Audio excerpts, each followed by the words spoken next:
صحیح بخاری حدیث نمبر 56۔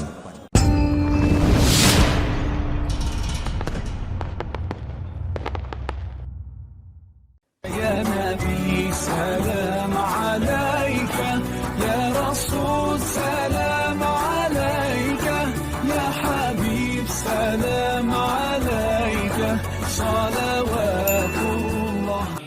حضرت صلی اللہ علیہ وسلم نے فرمایا، بے شک تو جو کچھ خرچ کرے اور اس سے تیری نیت اللہ کی رضا حاصل کرنی ہو تو تجھ کو اس کا ثواب ملے گا، یہاں تک کہ اس پر بھی جو تو اپنی بیوی کے منہ میں ڈالے۔ صحیح بخاری حدیث نمبر 56۔